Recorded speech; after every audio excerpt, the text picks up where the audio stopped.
आज के संसार में बहुत सी आवाजें हैं। अभी 8:05 हुए हैं और आपके रास्ते का इस ट्रैफिक कम हफ्ते के है। एपिसोड में स्वागत है। आशा है हर आप कोई ठीक अपनी हैं। दृष्टिकोण की आवाज दे रहा ये है। निराशा भरा है, लेकिन उसने ऐसे अजीब हरकत हर की। बात के बारे में। बहुत लोगों को आपको इस जो बारे भी में नाम अच्छा बातें करता करते है, सुना है।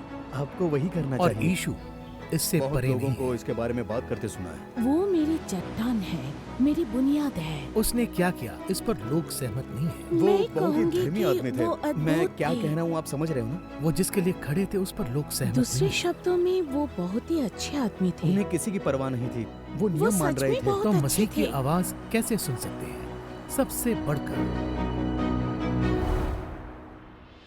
अगर स्पष्ट आवाज होती तो क्या, पुत्र अदृश्य परमेश्वर का प्रतिरूप है। जो आपको बताएंगे कि सच में ईशु कौन है, उसके द्वारा सारी चीजें सृजी गईं, स्वर्ग की हो या पृथ्वी की। वो कैसे जिए उसने हमारे सारे पापों को क्षमा किया। और आपके जीवन के लिए उसका क्या अर्थ है। मसीह की शांति तुम्हारे हृदय में राज करे। और मसीह का ये विवरण तो उसे रखता है सबसे ऊपर।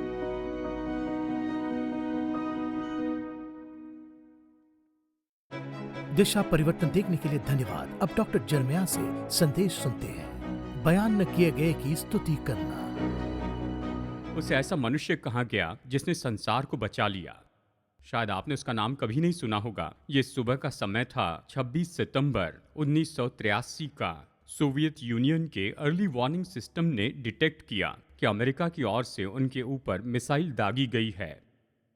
कंप्यूटर में इस तरह बताया गया कि बहुत से मिसाइल्स लॉन्च किए गए हैं और सोवियत मिलिट्री का प्रोटोकॉल था कि वो इसे प्रत्युत्तर दे अपने ही न्यूक्लियर अटैक द्वारा।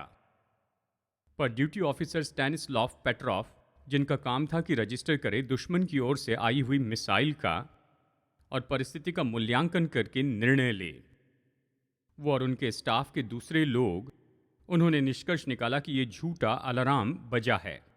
और ऐसा ही था। उनके सिस्टम ने सूर्य की किरणें जो बादलों की ओर से आ रही थी उसे आती हुई मिसाइल समझा और वो प्रतिक्रिया करने वाले थे उस बात के लिए जो हुई नहीं थी। 23 मिनट के बाद उन्होंने ये बताया बीबीसी के इंटरव्यू में कि जब मैंने जाना कि कुछ भी नहीं हुआ है, ये बड़े चैन की बात थी। मिस्टर पेट्रोव 10 साल तक चुप रहे, लेकिन सोवियत यूनियन के टूटने के बाद और उनकी कहानी प्रेस में आ गई और उन्हें बहुत से अंतर्राष्ट्रीय अवार्ड मिले। कुछ साल पहले 77 साल की उम्र में उनकी मृत्यु हो गई, लेकिन उन्होंने कभी खुद को हीरो नहीं समझा। वो तो मेरा काम था, लेकिन वो तो इतने लकी थे कि उस रात मैं शिफ्ट में वहां पर था। कुलुसियों की पत्री न बताए गए ऐसे हीरो के रिकॉर्ड से शुरू होती है जिसका नाम था एपिफ्रास। वो ऐसा था जिस सम्मान के लायक वो था, वो सम्मान उसे कभी नहीं मिला। शायद आपने उसका नाम अभी पहली बार सुना होगा। बाइबल में एक और व्यक्ति है जिसका नाम है एपिफ्रेदिस, पर ये वो व्यक्ति नहीं है। इस व्यक्ति का नाम है एपिफ्रास। उसकी सेवकाई के बिना कुलुसियों की पत्री ही नहीं होती। यह ऐसी किताब है जिसने लाखों लोगों को आशीष दी और प्रोत्साहित किया है इतनी सदियों में। एपिफ्रास की कहानी ये पेट्रोव जैसी ही है। ये तो दुख की है और उसे जो भी प्यारा था उसे खोना ही पड़ा। ये ऐसी कहानी है जो मैंने आपको बताया उससे भी ज़्यादा लंबे समय से रही है और ये हमारे लिए रखी गई है पौलुस की कुलुसियों के लिए लिखी गई पत्री में। कुलुसियों का शहर तो लाइकस की तराई में बसा हुआ था, जिसे आज हम टर्की के रूप में जानते हैं। ये बहुत संपन्न था और इसमें बहुत से लोग रहते थे और ये धनी शहर था। लेकिन जिस समय पौलुस यहाँ पर आया, ये तो उससे भी बड़े शहरों के कारण घट गया, हायरोपोलिस और लौदीकिया।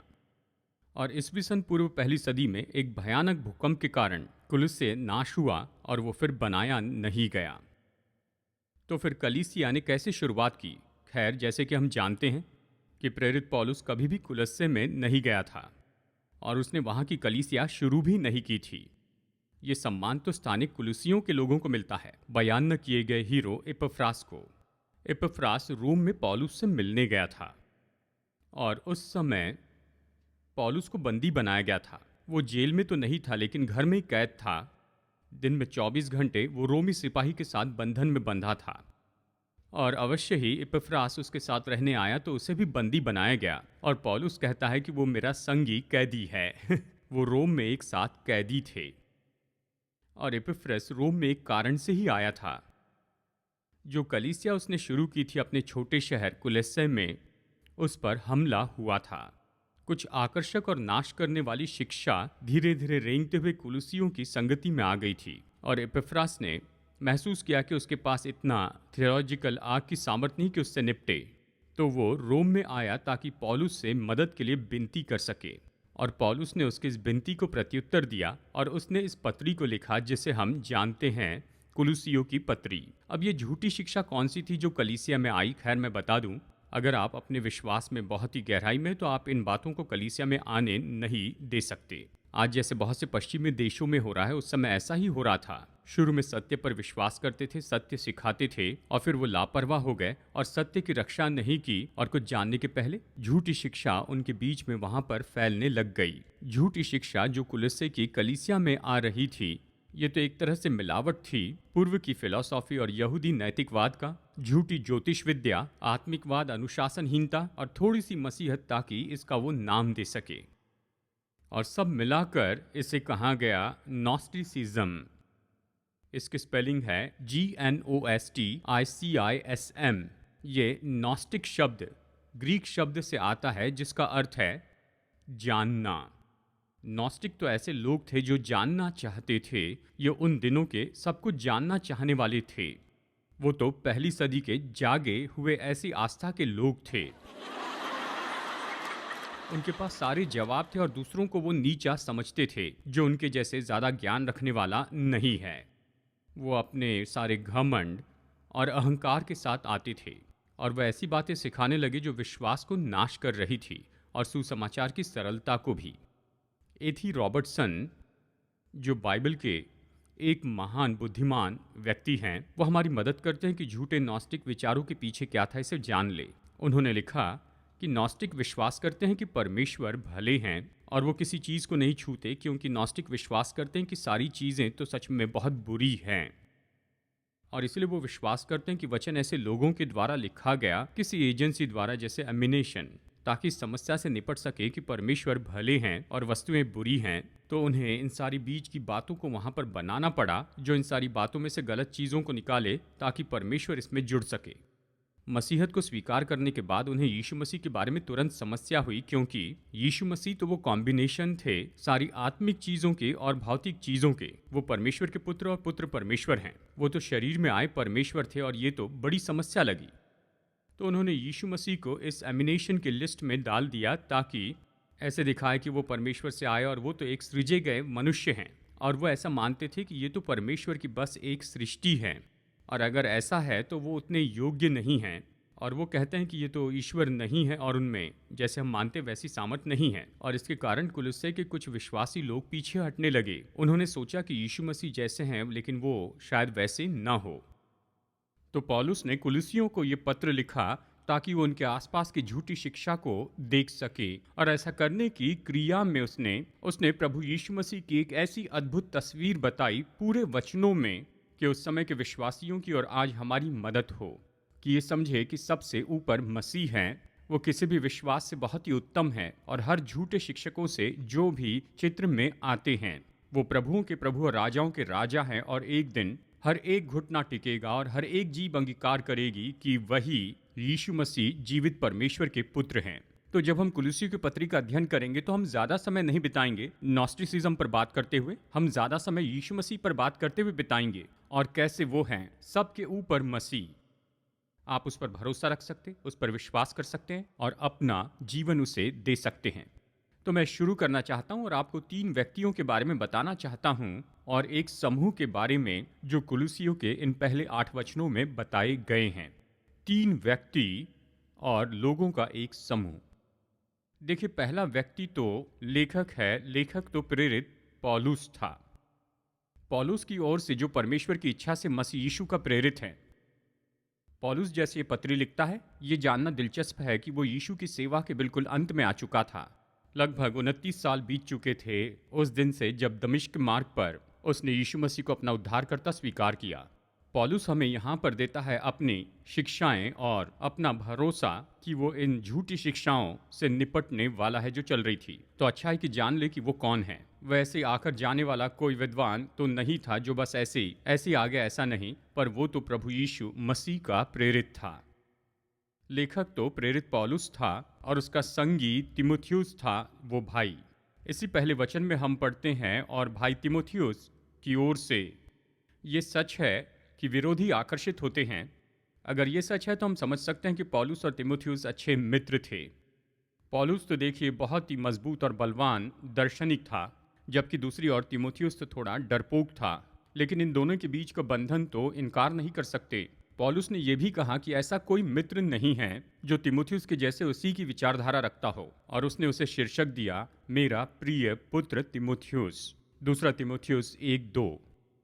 लेकिन इस वचन में जो हो रहा है वो तो मित्रता से बहुत बढ़कर है। पौलुस उस पत्र में अपना नाम लिखता है, जो आकाशमंडल के सारे सूर्य और चांद से बहुत बढ़कर हैं। वो परमेश्वर से प्रेरित ये पत्री लिख रहा था। ये तो ऐसे लिखी गई 21 पत्रियों में से एक पत्री है।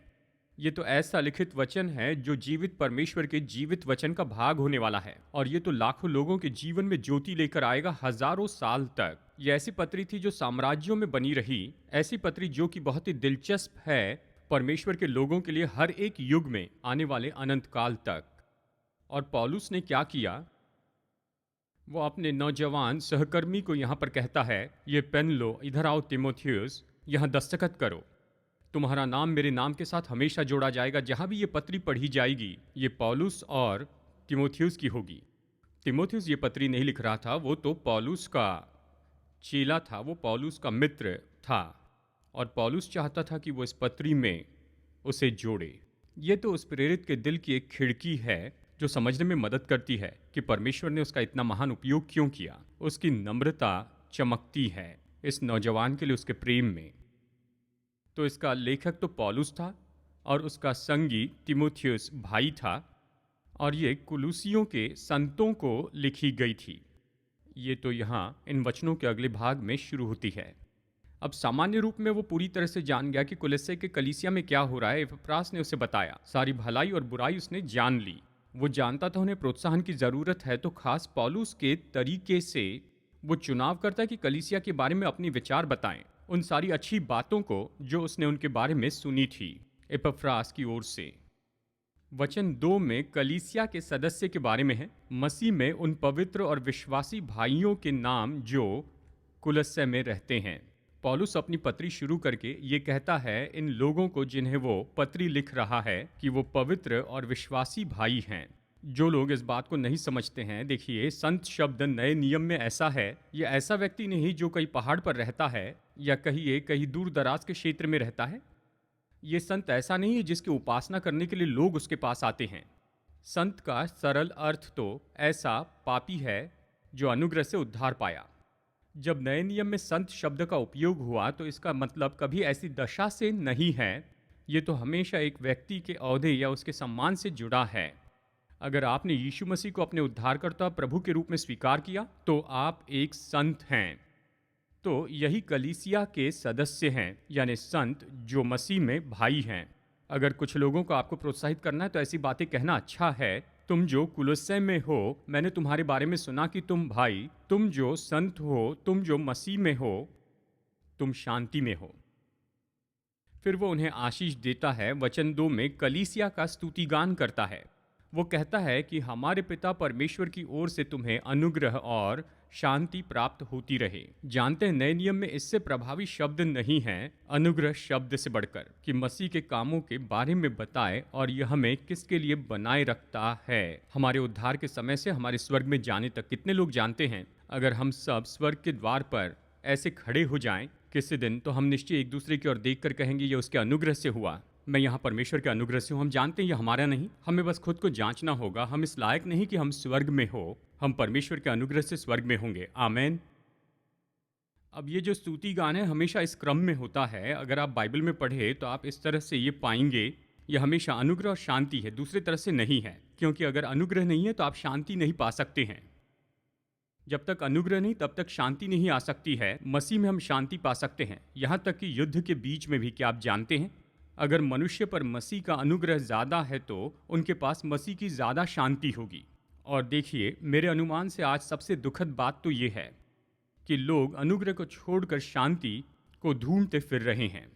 अनुग्रह के बिना कोई शांति नहीं है। देखिए, हम तो परमेश्वर के शत्रु थे जब तक कि यीशु मसीह न आ जाए और परमेश्वर और हमारे बीच की रुकावट जो कि पाप है उसे नाश न कर दे। जब तक कि अनुग्रह न हो कोई शांति नहीं हो सकती। अब पौलुस इस कलीसिया के बारे में बताता है जो उसने इपफ्रास से सुना हुआ था, और कुलस्से की सारी अच्छी बातों के लिए वो यहाँ परमेश्वर को धन्यवाद देता है। क्या उनके बीच में झूठी शिक्षाएं थी? जी हाँ, पर उनके बारे में केवल यही बात नहीं थी। पौलुस चाहता है कि हम जानें कि कुलस्से की कलीसिया में बहुत सी अच्छी बातें हो रही थी। वचन 3 कहता है, हम तुम्हारे लिए नित्य प्रार्थना करके अपने प्रभु यीशु मसीह के पिता अर्थात परमेश्वर का धन्यवाद करते हैं। अगर आप नए नियम में पौलुस की पत्रियों का अध्ययन करेंगे तो आप पाएंगे कि इस पृथ्वी पर चलने वाला तो वो बहुत ही खुश व्यक्ति था। जानते हैं क्यों? क्योंकि वो हमेशा धन्यवाद देता था। पौलुस की पत्रियां तो धन्यवाद के साथ भरी हुई हैं। अगर आप ऐसी जगह पाना चाहते हैं जहां पर धन्यवाद देने का डिवोशनल मिले तो पौलुस की पत्रियों को पढ़े, आप इसे हर जगह पर पाएंगे। वो हमेशा धन्यवाद देता है, किसी व्यक्ति को या किसी व्यक्ति के लिए। वचन 3 धन्यवाद और प्रार्थना से शुरू होता है। ये एक लंबा वाक्य है जो पूरे 8वें वचन तक चलता है। यह हमें याद दिलाता है कि पौलुस के आदर्श का पालन करें और हमेशा दूसरों के लिए प्रार्थना करें, सराहना के हृदय के साथ। जिन लोगों को मसीह में हम जानते हैं उनके लिए धन्यवाद देना। जैसे हम देखते हैं कि पौलुस ने अपना ये काम कैसे किया। उसने अपने काम की शुरुआत ऐसे की।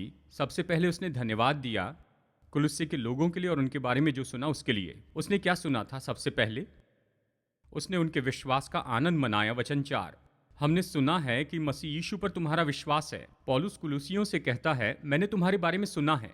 मैंने तुम्हारे बारे में सुना है कि तुम ऐसे स्त्री और पुरुष हो जो यीशु पर विश्वास करते हैं। उनमें केवल विश्वास नहीं था, यीशु मसीह में उनका विश्वास था। क्या कभी आप किसी से मिले जो कहते हैं कि मैं विश्वास करता हूं, और आप उनसे पूछते हैं और वो कहते हैं मैं हमेशा विश्वास रखते आया हूं, बचपन से ही निश्चय ही मैं बहुत सा विश्वास करते आया हूं, लेकिन किस में विश्वास पता नहीं, या विश्वास में विश्वास करता हूं, बस यही। जब लोग कहते हैं कि वो विश्वास रखते हैं तो हमारे पास अधिकार है कि उनसे ये पूछे कि उनका विश्वास किस में है। विश्वास ये नहीं कि हम में कितना विश्वास है, विश्वास ये है कि उस महान परमेश्वर ने हमने अपना विश्वास रखा है। ये विश्वासी बाइबल कहती है इन्होंने यीशु मसीह पर विश्वास किया था। ये पूरी बात बहुत ज़रूरी है।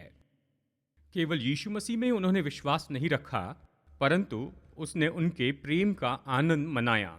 ये इसी वचन में कहता है, और सब पवित्र लोगों से तुम प्रेम रखते हो। क्या आप जानते हैं क्रूस पर चढ़ाए जाने के एक शाम पहले यीशु ने अपने चेलों को एक दूसरे के लिए सबसे महान बात बताई। नए नियम में 19 बार एक दूसरे शब्द आया है। मैं सोचता हूँ मुझे ये सब मिल गए हैं। एक दूसरे से प्रेम रखो, एक दूसरे के लिए प्रार्थना करो, एक दूसरे का बोझ सह लो, यानी ऐसे बहुत से एक दूसरे वाले शब्द हैं विश्वासी के लिए। लेकिन सबसे विख्यात है कि हमें एक दूसरे से प्रेम रखना है। और उस शाम प्रेरित यूहन्ना प्रभु यीशु के साथ था, और वो आखिरी जीवित रहने वाला प्रेरित था, और उसे प्रेम के प्रेरित के रूप में जाना जाता है, क्योंकि उसके बाद यूहन्ना जो भी पत्र लिखता था वो इसी सत्य से भरा था। उसने अपने सुसमाचार में प्रेम के बारे में बताया और पहली पत्री में प्रेम के बारे में बताया। तो चलिए यूहन्ना की पहली पत्री से इन शब्दों को देखते हैं। हम जानते हैं कि मृत्यु से पार होकर जीवन में पहुंचे हैं, क्योंकि हम भाइयों से प्रेम रखते हैं। जो प्रेम नहीं रखता वो मृत्यु की दशा में रहता है। पहला यूहन्ना 3:23, उसकी आज्ञा ये है कि हम उसके पुत्र यीशु मसीह के नाम पर विश्वास करें और जैसा उसने हमें आज्ञा दी है उसी के अनुसार आपस में प्रेम रखें। इतिहास बताता है जैसे यूहन्ना बूढ़ा हो गया। मुझे उम्र बढ़ने के बारे में ये सब पढ़ना पसंद नहीं है, क्योंकि जब भी इसे पढ़ता हूँ तो कहता हूँ प्रभु मेरे साथ में ऐसा ना हो, लेकिन ऐसा ही होता है। जैसे वो बूढ़ा हो गया वो दोहराते चला गया, यानी बूढ़े होने पर यही तो करते हैं, ठीक है। वो ऐसी जगह पर पहुंचा जहां पर प्रेम के बारे में प्रचार कर रहा था। वो हमेशा यही संदेश देता था। कभी कभी उसकी कलीसिया के कुछ अधीर लोग बीच में ही चिल्लाकर कहते थे, यूहन्ना तुमने ये पहले ही प्रचार कर दिया है, हमें कुछ नया बताइए। उसने कहा ठीक है, मैं तुम्हें नई आज्ञा देता हूं कि एक दूसरे से प्रेम रखो। और वो प्रेम पर फिर प्रचार करते रहा। जब हम एक दूसरे के लिए प्रेम रखते हैं, सभी संतों के लिए, देखिए अभी कोई चर्च पॉलिटिक्स नहीं रहेगा, और गरीबों को अनदेखा करके धनी को सम्मान नहीं देंगे, और लोगों का पक्षपात नहीं करेंगे उनकी चमड़ी का रंग देखकर। जैसे परमेश्वर ने हमसे प्रेम किया वैसे हम प्रेम करते हैं, तो ये सब कुछ दूर हो जाता है। कुलस्से की कलीसिया यीशु मसीह पर विश्वास रखती थी और उनके पास एक दूसरे के लिए प्रेम था। फिर उसने उनकी आशा का आनंद मनाया। उस आशा की हुई वस्तु के कारण जो तुम्हारे लिए स्वर्ग में रखी हुई है, जिसका वर्णन तुम उस सुसमाचार के सत्य वचन से सुन चुके हो। विश्वास भूतकाल पर आधारित होता है जो मसीह ने किया है। प्रेम वर्तमान में काम करता है, हम एक दूसरे से प्रेम रखते हैं। और आशा भविष्य के बारे में है कि परमेश्वर ने हमारे लिए आगे क्या रखा। क्या आप जानते हैं कि परमेश्वर ने हमसे प्रतिज्ञा की है, स्वर्ग में एक विरासत रखी है। स्वर्ग में हमारी आशा, एक दिन जब हम स्वर्ग में जाएंगे, वहां परमेश्वर ने हमारे लिए एक बड़ा सरप्राइज रखा हुआ है। उसने कुलुसियों के विश्वास का आनंद मनाया, एक दूसरे के लिए उनके प्रेम का आनंद मनाया, उनकी आशा का आनंद मनाया और उनकी उन्नति का आनंद मनाया।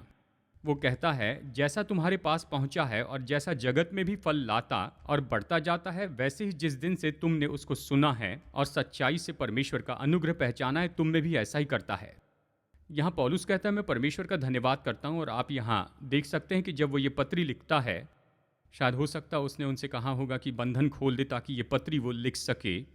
और वो कुलुस्से से कुछ भी कहने के पहले इस तरह कहता है, हे सुनो, मैं चाहता हूँ कि तुम जान लो, मैंने एपफ्रास से बड़ी लंबी मुलाकात की, उसने तुम्हारे बारे में बताया और उसने मुझे ये बताया। उसने बताया कि तुम मसीह यीशु में बहुत विश्वास रखते हो। उसने मुझे बताया एक दूसरे के लिए प्रेम रखते हो। उसने मुझे बताया कि आशा रखते हो स्वर्ग पर, ये तुम्हारे जीवन में तेजोमय है। और उसने मुझे बताया तुम्हारी कलीसिया बढ़ रही है और फलवंत हो रही है।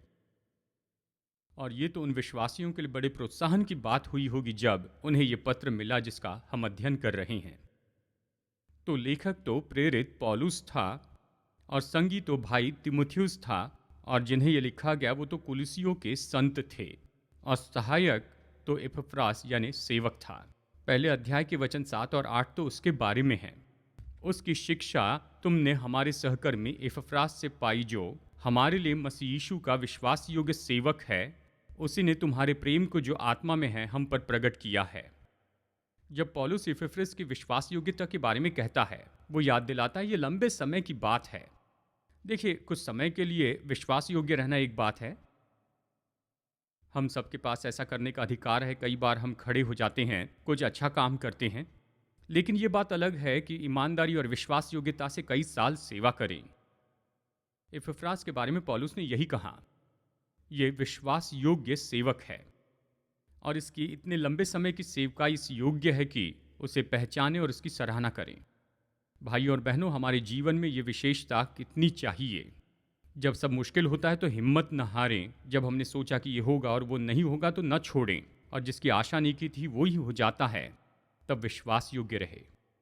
अब पहले 8 वचन का अध्ययन करने पर बाइबल बंद करते हैं। यहाँ से हम यही तो सीखते हैं, 3 बातें जो हम संग ले जाएं। मैं आशा करता हूँ ये आपके दिल में हमेशा बसे रहेंगे। इन वचनों से हम कौन सी 3 मुख्य बातें ले सकते हैं? देखिए, पहले छोटा विचार तो यही है, थोड़ा ही बहुत है अगर परमेश्वर उसमें है तो। मेरे साथ में कहिए, थोड़ा ही बहुत है अगर परमेश्वर उसमें है तो। कुलुसियों की पत्री के ऊपर एक बहुत ही अच्छी कमेंट्री है। जे.बी. लाइटफुट ने दावा किया कि कुलुस्से की कलीसिया सबसे कम महत्व रखती थी उन कलीसियाओं की तुलना में जिनके लिए पौलुस ने पत्री लिखी, सबसे कम महत्व वाली। नए नियम में शायद इस शहर का नाम भी नहीं बताया गया होता। अगर वहाँ पर इस तरह की कलीसिया नहीं होती तो ये नाम नहीं आता। ये तो अनजाने लोगों की कलीसिया थी एक छोटे शहर में, जो महान प्रेरित पौलुस से प्रोत्साहित करने वाला पत्र पाते हैं। ये थोड़ा था, लेकिन परमेश्वर इसमें थे। तो आज यहाँ पर हम इस पत्री को पढ़ रहे हैं जो उस कलीसिया के लिए थी। ये छोटा है, महत्वहीन। अगर आप उस कलीसिया में होते तो कहते हम बस ऐसा छोटा समूह है जो यीशु से प्रेम करते हैं। कुलुस्से की कलीसिया में 30 या 40 से ज़्यादा लोग वहाँ पर नहीं थे। मुझे कैसे पता? क्योंकि बाइबल कहती है ये तो फिलेमोन और उसकी पत्नी आफिया के घर में था। मैं जानता हूँ वो महल में नहीं रहते थे, ये छोटे घर की कलीसिया थी। पौलुस ने कुलुस्सियों से कहा कि तुम विश्वासी बन गए हो, सच में एक अनजाने व्यक्ति के द्वारा। उसने कहा तुमने हमारे सहकर्मी एपफ्रास से सुसमाचार पाया, वचन 7 में। तो हम कुलुस्सियों अध्याय 1 से यही तो सीखते हैं कि परमेश्वर हमेशा बयान न किए गए हीरो का उपयोग करते हैं कि अपना काम करें। एपफ्रास तो ऐसा अनजाना था, ऐसे शहर से जिसका आज अस्तित्व नहीं है, लेकिन फिर भी वो जरिया रहा कि वो स्थापित करे एक बहुत ही अच्छी और बढ़ने वाली नए नियम की कलीसिया अपने छोटे नगर में। परमेश्वर को वो चीज़ें लेना पसंद है जिन्हें हम नहीं समझते, जो हमारी समझ में नहीं आते, और उसके द्वारा महान काम करते हैं। वो शायद आप में काम कर रहे हैं जबकि आप सोच रहे हैं मैं तो महत्वहीन काम कर रहा हूँ। लेकिन मैं फिर से कहूँ, थोड़ा ही बहुत है अगर परमेश्वर उसमें है तो। दूसरी बात मैंने इन पहले कुछ वचनों से सीखी है, और वो ये है, विश्वास योग्यता स्वर्ग का आदर का बैच है। विश्वास योग्यता स्वर्ग का आदर का बैच है। मैं चाहता हूं कि आप देखिए इस पत्री में ये शब्द कितनी बार आता है। कुलुसियो 1:2 पवित्र और विश्वास योग्य भाइयों के नाम। कुलुसियो 1:7 इपफ्रास जो विश्वास योग्य सेवक है। कुलुसियो 4:7 प्रिय भाई और विश्वास योग्य सेवक तुखिकुस। कुलुसियो 4:9 जो विश्वास योग्य और प्रिय भाई और तुम ही में से है। परमेश्वर विश्वास योग्यता को महत्व देते हैं।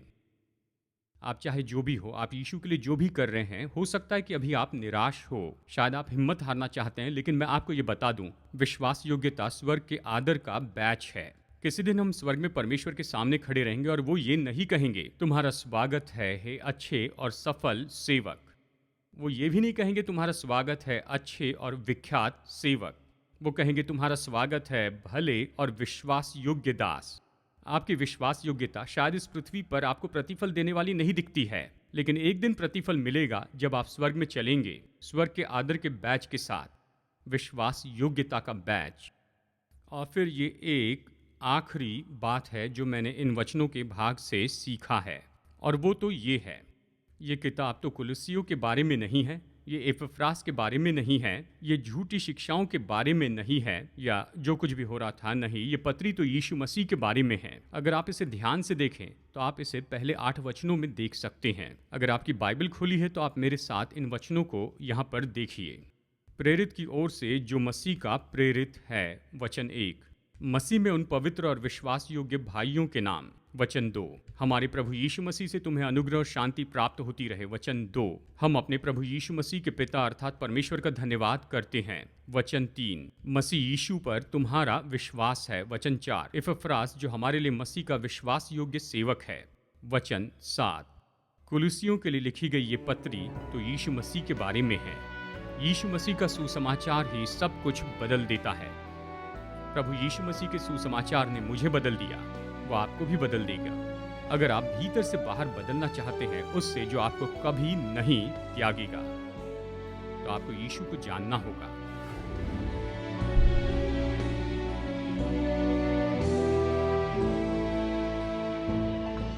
आज मेरे साथ दिशा परिवर्तन में जुड़ने के लिए धन्यवाद। जितना ज्यादा प्रभु वचन का अध्ययन करेंगे उतना ज्यादा हम समझेंगे कि हमारे प्रेमी परमेश्वर हम में से हर एक के साथ व्यक्तिगत संबंध रखना चाहते हैं। अगर आप उसके साथ ये संबंध शुरू करना चाहते हैं तो पहला कदम है कि अपने पापों से पश्चाताप करें और प्रभु यीशु से अपना उद्धारकर्ता और प्रभु होने के लिए कहें। जब आप ये निर्णय लेते हैं कि परमेश्वर के मुफ्त का उद्धार का वरदान ले ले, तो मसीह यीशु में नई सृष्टि के नाते परमेश्वर के साथ आपकी यात्रा शुरू होती है। तो अगर आज आपने विश्वास का ये कदम उठाया है तो मैं आपको प्रोत्साहित करता हूँ कि आप अपना ये निर्णय विश्वासियों को बताएं और भरोसेमंद सेवकाई को बताएं या लोकल कलीसिया को, और अपने इस नए विश्वास में आप उन्नति पाते चले जाएं। प्रभु आशीष दे जैसे आप परमेश्वर के साथ चलते हैं, और मैं अगली बार आपसे मुलाकात करने की आशा करता हूँ यहीं पर दिशा परिवर्तन में।